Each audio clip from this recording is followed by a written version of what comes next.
বাংলাদেশের সবথেকে কলঙ্কিত নির্বাচন হয়েছিল স্বাধীনতার পরেরটা।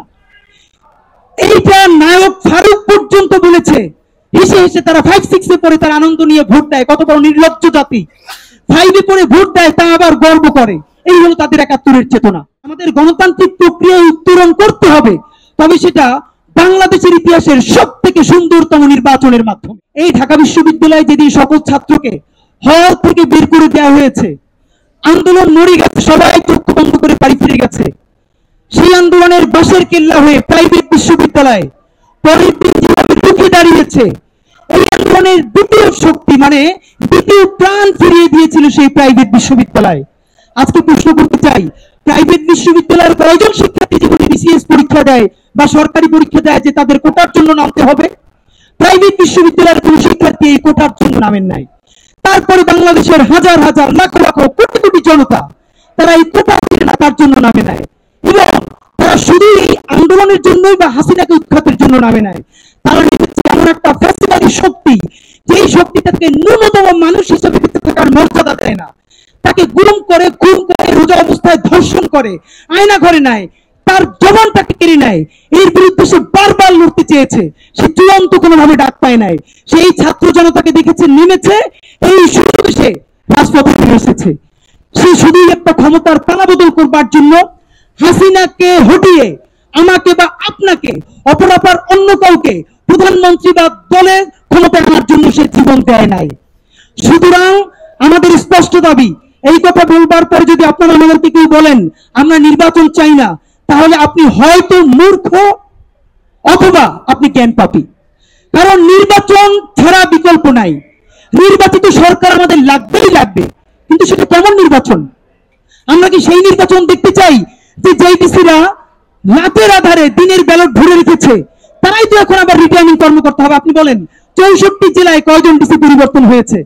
আইদার প্যাকেট ডিসি থেকে এখন আবার সচিবালয় আনা হয়েছে, সচিবালয়ের সেই সব কুশীলবদেরকে এখন আবার ডিসি বানানো হয়েছে। আমলাতন্ত্রের মধ্যে আমরা কোন সংস্কার করেছি? যেই ডিসি, যেই এসপি শত শত কোটি টাকা খেয়ে আমেরিকায় বাড়ি করেছে, কানাডায় করেছে, বেগমপাড়ায় বাড়ি কিনেছে, তারা এখন আবার রিটার্নিং কর্মকর্তা হবে। এবং যার কাছ থেকে টাকা নিয়ে আবারও এমপি বানালে টাকা পাওয়া যাবে, তাকে এমপি বানিয়ে দিবে। এমন একটা নির্বাচন কি আমরা চাই? না। আমরা ইতিহাসের নিরিখে শেখ মুজিব ক্ষমতায় আসার পর বাংলাদেশের সবথেকে কলঙ্কিত নির্বাচন হয়েছিল স্বাধীনতার পরেরটা। এইটা নায়ক ফারুক পর্যন্ত বলেছে, হেসে হেসে তারা 5-6 পরে তার আনন্দ নিয়ে ভোট দেয়। কত বড় নির্লজ্জ জাতি, 5 পরে ভোট দেয় তা আবার গর্ব করে। এই হলো তাদের 71-এর চেতনা। এই 71-এর চেতনা বিক্রি করে যারা বাংলাদেশকে বিক্রি করে দিয়েছিল, বাংলাদেশের জনগণ তাদের বিরুদ্ধে যুদ্ধে নেমেছিল। সেই যুদ্ধে নেমেছে একটা নির্বাচনের জন্য নয়। আমাদের গণতান্ত্রিক প্রক্রিয়ায় উত্তরণ করতে হবে, তবে সেটা বাংলাদেশের ইতিহাসের সবথেকে সুন্দরতম নির্বাচনের মাধ্যমে।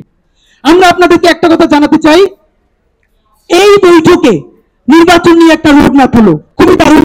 তারেক রহমান সাহেবরা বলেছিলেন ডিসেম্বরে, ইউনূস সাহেব বলেছিলেন এপ্রিলে, তারা উভয়ে এগুচ্ছে ফেব্রুয়ারির একটা ডেট নিলেন।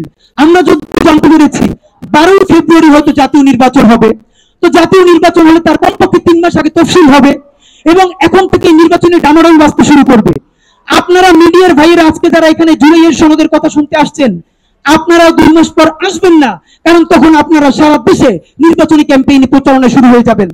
তো আপনাদের মধ্যে যেই সাংবাদিক জুলাইকে কভার করতে গিয়ে বুলেট বিদ্ধ হয়েছেন, আপনার ক্যামেরা ভেঙে ফেলেছে, আপনি চাকরিচ্যুত হয়েছেন, আপনার সেই রাষ্ট্রের মালিকানা কোথায়? আপনার রাষ্ট্রের মালিকানা কোথায় যাবে? সুতরাং আমাদের একটাই কথা, এখানে যেভাবে নির্বাচনের রোডম্যাপ ঘোষিত হয়েছে আমরা খুবই খুশি, আমরা গণতান্ত্রিক পথে যাচ্ছি, কিন্তু তার সাথে সাথে আমাদের বিচারের রোডম্যাপ কোথায়? আমাদের মৌলিক সংস্কারের রোডম্যাপ কোথায়? খুনি হাসিনার কেবল ট্রায়াল শুরু হয়েছে, শত শত হাজার হাজার গুন্ডাগুলো বিদেশে বসে মৌজ করে দেখেন কি ভয়াবহ ব্যাপার। বাংলাদেশের হাজার হাজার কোটি টাকা পাচার করে ইংল্যান্ডে নিয়ে গেছে। ডক্টর ইউনূস বিদেশ যাচ্ছেন, সেখানে তাকে তার বিরুদ্ধে মিছিল করছে, টাকাগুলো ফিরিয়ে আনা যাচ্ছে না। এইভাবে এখন পর্যন্ত তাদের ইকোনমিক সোর্স, আপনি তাদের আর্থিক শক্তিতে ভাঙতে পারেন না।